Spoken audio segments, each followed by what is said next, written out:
Some men see a burning building and run inside. Some see the fire and look the other way. I used to be the first kind. Name's Calvin Collier. 48 years old. Used to be a firefighter, the kind who ran toward the flames, not away from them. That was a long time ago, though.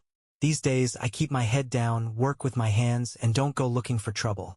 Trouble has a way of finding me anyway. Marion Ridge isn't much. Just a small town tucked into the Wyoming hills. The kind of place where people remember your name but don't ask too many questions. Suits me fine. I spend my days building things.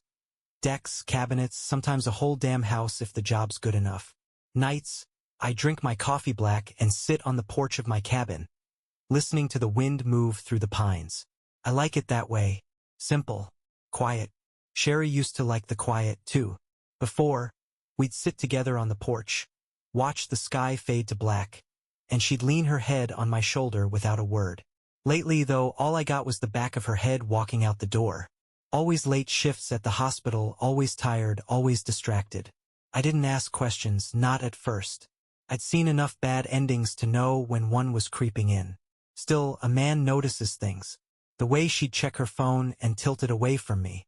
The extra effort in her appearance. More makeup, new perfume, nicer clothes, but never for me. The way she stopped meeting my eyes when she talked. But the real gut punch was the car. Black Mercedes, newer model, slick and out of place in a town like this. I caught sight of it too many times.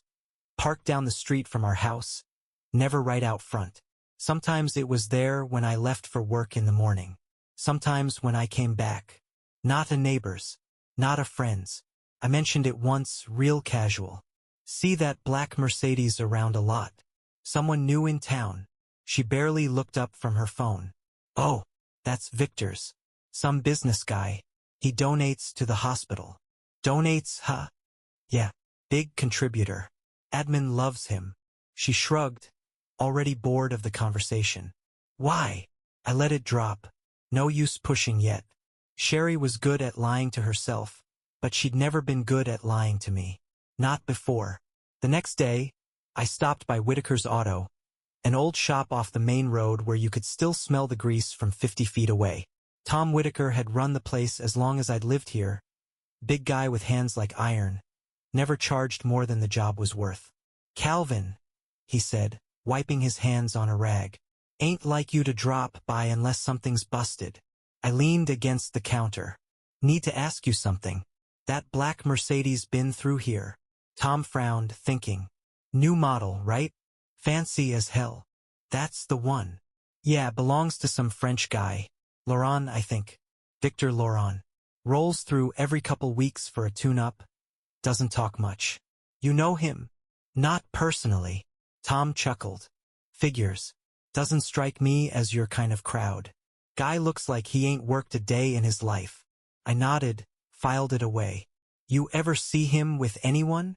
Tom gave me a long look. The kind that said he wasn't dumb. Not sure I like where this is going.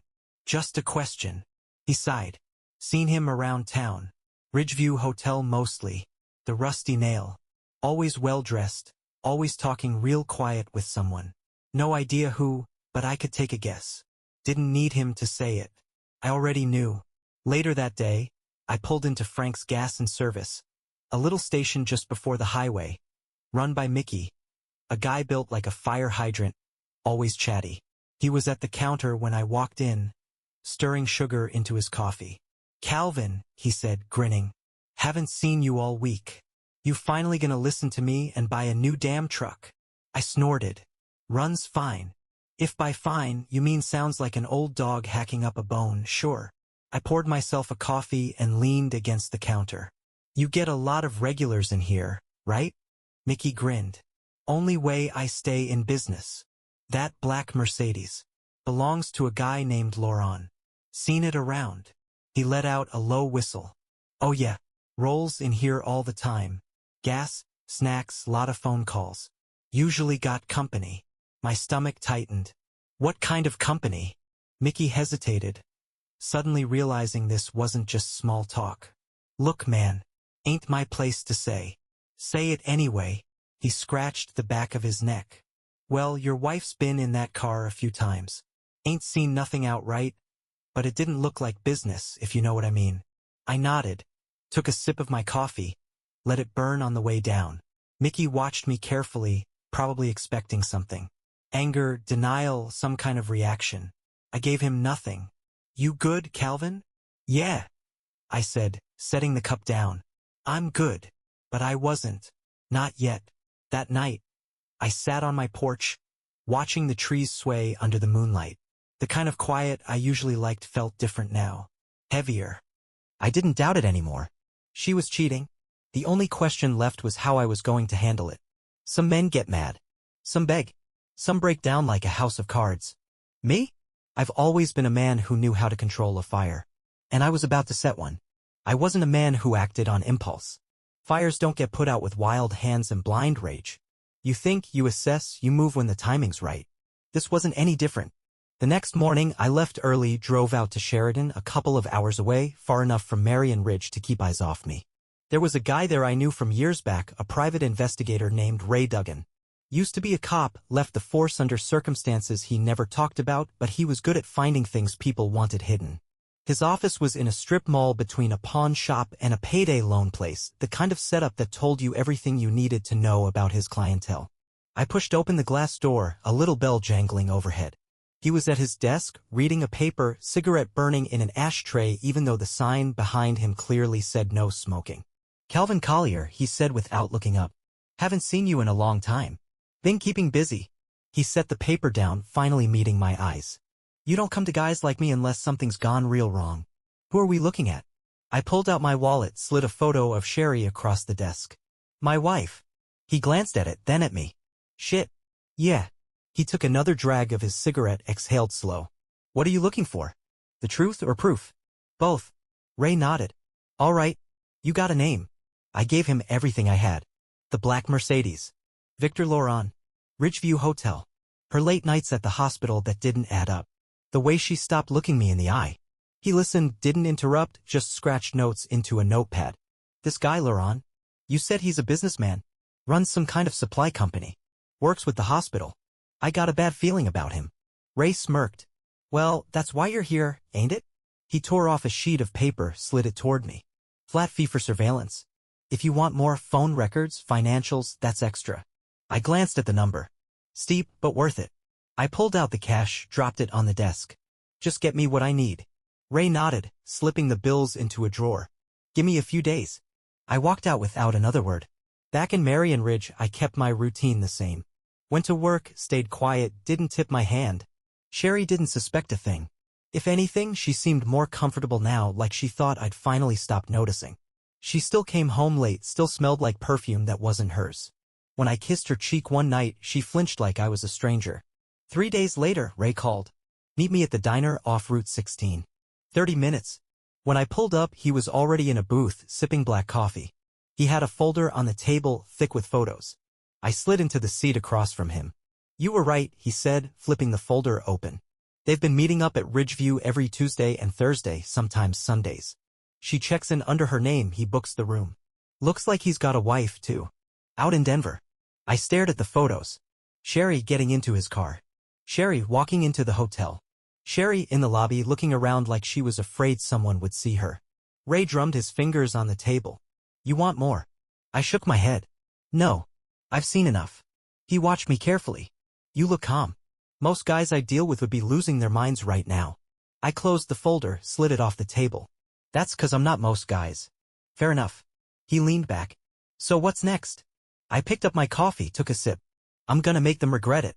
Ray smirked. Now that, I'd pay to see. I left cash on the table, took the folder, and walked out. That night, I sat on my porch, staring at the trees, feeling the weight of it all settle in my chest. I wasn't angry. Not in the way most men would be. No yelling, no breaking things.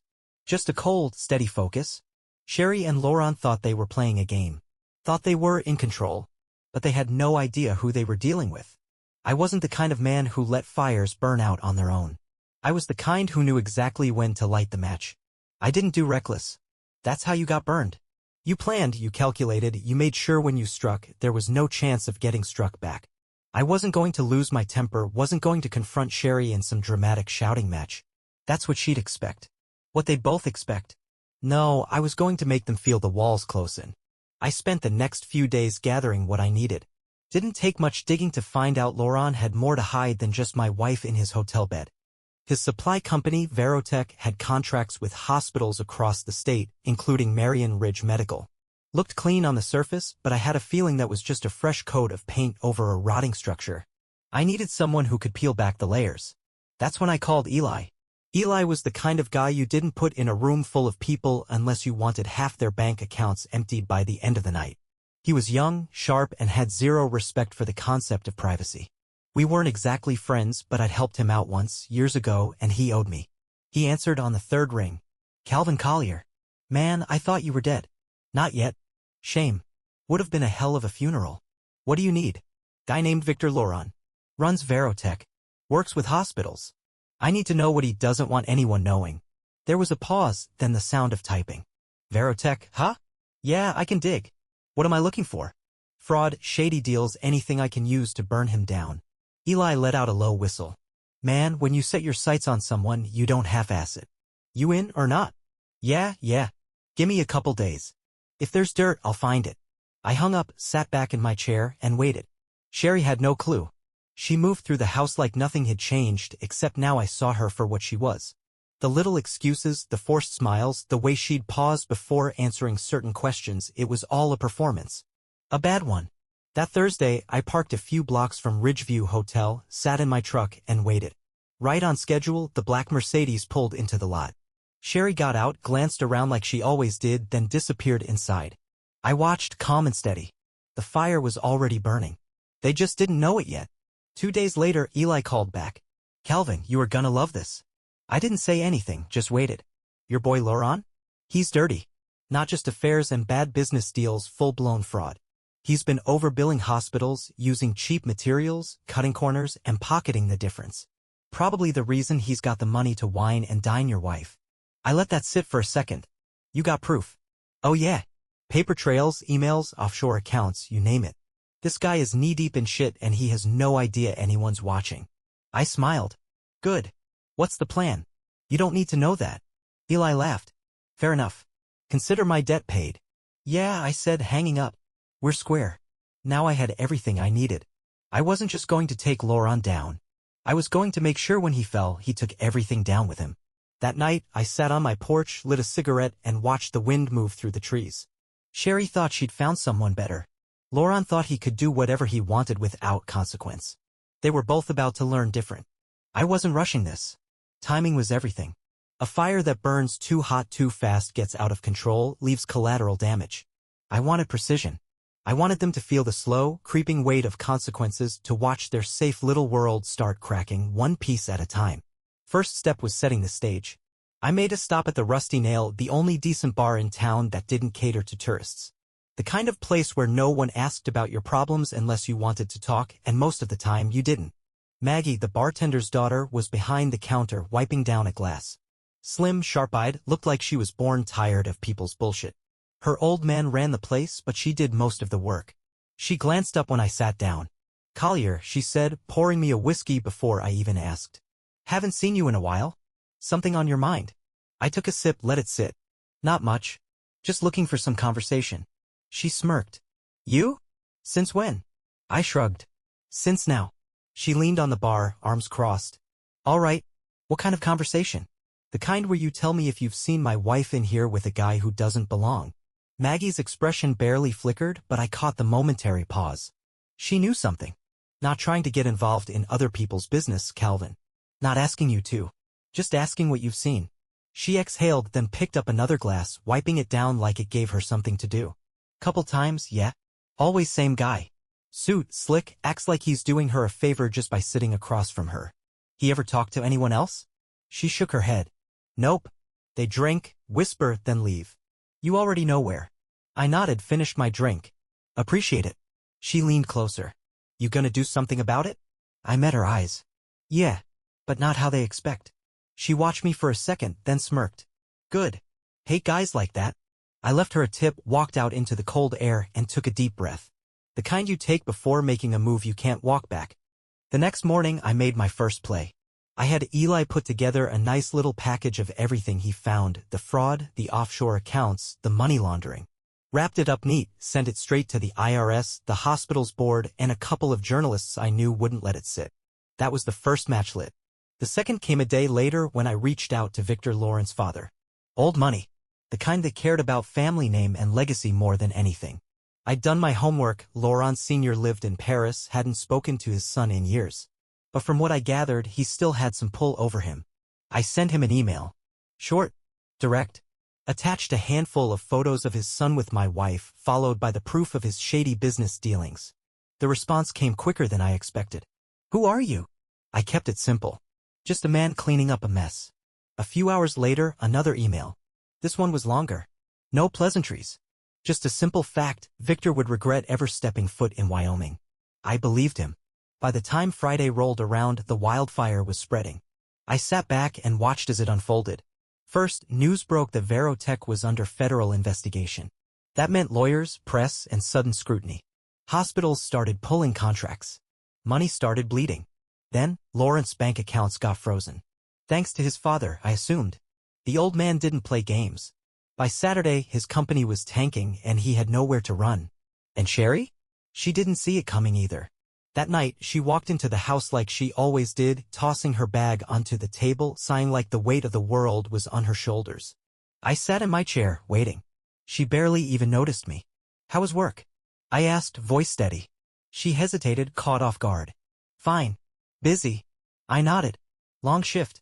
Yeah. I let the silence sit. Let her feel it. Then I leaned forward. You see him today?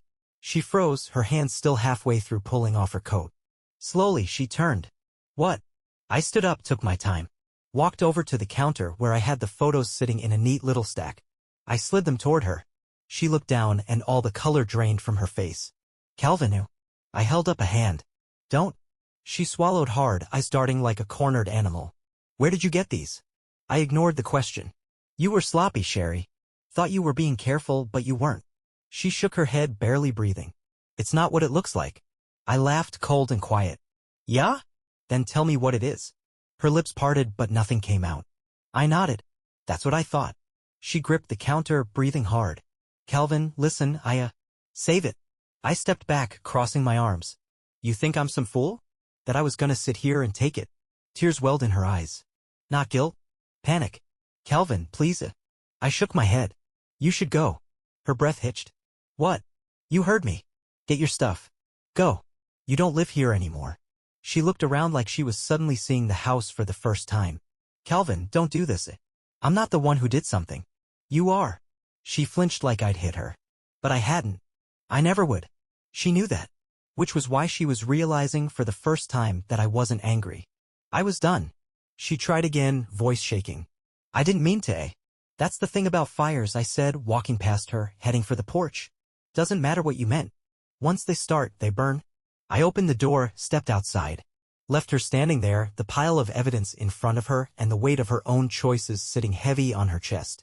She didn't move. Didn't cry. Didn't beg. She knew better. I sat down in my chair, pulled out a cigarette and lit it. A minute later, I heard her footsteps, the sound of her grabbing a bag, the door opening and closing behind her. Then silence. I took a long drag, exhaled slow, and watched the night settle in. Laurent was ruined. Sherry was gone. And I was finally free.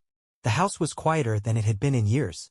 Not the tense, suffocating kind of quiet that had settled in during the last few months with Sherry, but a clean quiet. The kind you could sit in without feeling like something was about to crack open. I liked it. Slept better than I had in a long time, too. Word spread fast in Marion Ridge. Small town like this, people noticed when a marriage ended, especially when it ended the way mine did. I didn't offer explanations and most folks knew better than to ask. Those who did got the same answer. She made her choice. I made mine. That shut them up quick. The only person who didn't dance around it was Tom Whitaker. I stopped by the shop a week later for a tune-up and he didn't waste time. Got a lot of folks wondering why Sherry packed up so quick, he said, wiping his hands on a rag. You ain't the talking type, so I figured I'd just ask. I leaned against the counter watching as he slid under my truck to take a look at the suspension. She was screwing around. Tom's laugh echoed under the hood. That right? Yeah. He rolled out, sat up, and looked at me. She knows you know? She does now. He smirked. That was fun. I shrugged. She ain't my problem anymore. Tom nodded, stood up, and cracked his neck. Well, hell. Guess that means she's his problem now. I chuckled. Not for long. Tom raised an eyebrow and I could tell he was curious, but he wasn't the type to push. That's why I respected him. He patted the hood of my truck instead. You're good to go. No charge. I tossed a 20 on the counter anyway. Buy yourself a beer? He grinned. Might just do that. On my way out, I stopped at Frank's Gas and Service. Mickey was behind the counter, chatting with a customer, but when he saw me, his expression shifted. Calvin, he said, handing the guy his change. Good to see you. I nodded. You too. He waited until the other guy left before lowering his voice. So, I heard about what happened. Yeah? He scratched the back of his head. Didn't think she'd be the type. I smirked. Neither did I. Mickey let out a low whistle. Well, shit. You all right? Better than all right. He studied me, then nodded. Good. He hesitated for a second. Lawrence been back in town, you know. That got my attention. That's so? Mickey leaned on the counter. Yeah. Came through last night. Looked like hell. Like a man who just found out his whole damn life went up in smoke. I smiled. Shame. Mickey grinned. Yeah, real tragic. He's still staying at Ridgeview. Doubt it. I glanced out the window, watching cars roll past. Probably looking for a way to crawl out of the hole he's in. Mickey shook his head. Not much left to crawl to. Word is, his business is gone, his money's frozen, and his old man cut him off. That last part didn't surprise me. Lawrence's father was a cold bastard. The kind of man who didn't tolerate weakness or failure. And right now his son was both. Mickey folded his arms. You gonna do anything? I took a sip of my coffee, let the heat settle in my chest. Already did. He chuckled. Yeah. Figured. I left the gas station and drove home the long way. Something about knowing Laurent was out there, knowing he was losing everything piece by piece, made the air feel lighter. When I got back to the cabin, I sat on the porch, lit a cigarette, and watched the sun dip behind the mountains. The fire was almost out. But there was still one last ember left to stamp out. Laurent was a man who had spent his whole life winning. Men like that don't know how to lose. Not really. They scramble, they bargain, they look for an escape hatch. When they realize there isn't one, they get desperate. And desperate men make mistakes. I wanted to see him make his. It wasn't hard to find him. He wasn't exactly blending in. I knew he didn't have a place in town anymore, his money was tied up, his credit burned. Ridgeview Hotel wouldn't be an option, not after everything that had come down on him. So I checked the rusty nail. Sure enough, there he was. Slumped at the bar, same suit as before, but now it was wrinkled, the collar open, tie gone.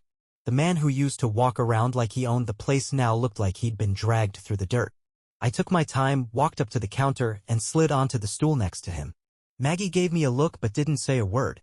Just poured me a drink and went back to wiping down glasses. She knew better than to interrupt whatever was about to happen.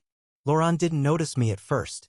His fingers drummed on the bar, restless, his eyes fixed on the half-empty glass in front of him. But then he must have caught the movement because he turned, and when he saw who it was, his whole body stiffened. You, he muttered. Me. His jaw tightened, his eyes flickering with something, anger, humiliation, maybe both. What do you want? I took a slow sip of my whiskey. Nothing. Just a drink. His fingers clenched around the glass. He looked like a man who wanted to throw a punch but knew damn well he'd lose. You did this, he finally said, voice low. I nodded. Yeah. His breath came in sharp. You don't know what you've done. I chuckled. No? Looks like I did just fine. He shook his head, his shoulders tense. You think this is over? You think you won? I leaned in just enough for him to hear me clearly. I didn't think anything. I knew. He went quiet, staring at me like he wanted to carve my face into memory. I let him. You ruined my life, he whispered. I shrugged. No, Laurent. You did that all on your own. His jaw clenched, his whole body coiled like a man ready to snap, but there was nothing left in him. He knew it. I knew it. He wasn't going to do a damn thing. I threw back the rest of my drink, slid a few bills onto the bar, and stood up. Laurent stayed where he was, shoulders hunched, eyes burning with something that used to be pride, but now was just regret. I turned to Maggie. Let me know when he finally gets the hell out of town. She smirked. Will do. I walked out without another word. The night air was cool, crisp. I took a deep breath, let it fill my lungs. It was done. Sherry was gone. Laurent was finished. There was nothing left to clean up. I drove home with the windows down, the cold Wyoming wind biting at my face. Pulled up to the cabin, killed the engine, and just sat there for a second. No weight in my chest. No anger simmering under my skin. Just a quiet, steady feeling. Like stepping out of a burning building, knowing it wasn't yours to save anymore. I climbed out of the truck, stretched, and headed for the porch. The sky was clear, the stars spread out wide, the way they only could be out here. I sat down, lit a cigarette, and watched the world settle around me. No fire left to put out. No wreckage left to sift through. Just me, the quiet, and the long road ahead. A month passed. Then two. The snow came early that year, blanketing the cabin, the roads, the whole damn town in silence. The kind of silence I liked. No whispers behind my back. No pitying looks. No Sherry walking through the door with a lie already forming on her lips. Just clean, empty space. Laurent disappeared like I figured he would. Maggie told me he left town in the middle of the night. No goodbye, no fight, just a man with nowhere left to stand. His father made sure there wasn't a single lifeline left for him. No money, no business, no reputation. Whatever hole he crawled into, it wasn't my problem anymore. Sherry, last I heard, was staying with her sister in Montana. Lost her job at the hospital. Turns out, screwing a man who defrauded the medical system wasn't a great career move. She tried to reach out once. A voicemail. Calvin, I need you to know I never meant to. I deleted it before she finished. One night, Tom Whitaker and I were sitting outside his shop after hours, sipping whiskey from an old thermos he kept in his truck. He leaned back against the hood, eyes on the stars. Gotta say, he mused, not a lot of guys would have handled it the way you did. I took a sip, let the warmth settle. Most guys ain't me. He chuckled. Damn right. We sat there a while, listening to the wind cut through the empty streets. Tom finally shook his head. You gonna start over? Already did. He nodded, took another swig. Good. Sarah Mitchell started showing up at my place more. At first, just needing a hand with firewood, then small repairs around her property. Eventually, she stopped pretending she had a reason to come by at all. She never asked about Sherry, never asked about what happened. She just sat with me, coffee in hand, watching the world go by. And that was enough. One afternoon, I took a drive up into the mountains, past the town, past the roads most people used, parked the truck, hiked up to where the air was thinner, colder, just me and the land. That's where I ran into Charlie Grayson, an old acquaintance, someone I hadn't seen in years. He used to be tight with Laurent, ran in those polished circles I never cared about. But here he was, alone, hiking the same dirt path as me. He looked me up and down, gave a slow nod. Heard about what happened. I didn't say anything. Charlie exhaled, shifted on his feet. I knew. About them. About what he was doing. He shook his head. Didn't do a damn thing. I studied him for a long moment, then shrugged. Not my problem. He let out a short laugh, more at himself than anything. You ever think about what it all means? Not really. Charlie nodded like that was the answer he expected. You did what had to be done. Yeah. He hesitated, then stuck out a hand. I looked at it for a second, then shook it. For what it's worth, he said. Should have spoken up. I let go. Yeah, you should have. We left it at that. By the time I made it back down the mountain, the sun was setting, turning the sky into something that looked like fire on the horizon. Fitting. Some men see a fire and run inside. Some look the other way. Me? I make sure I'm the one holding the match. I drove back to town, knowing for the first time in a long time that nothing was pulling at me anymore. No anger, no weight in my chest. Just a road ahead, and whatever came next. And that was enough.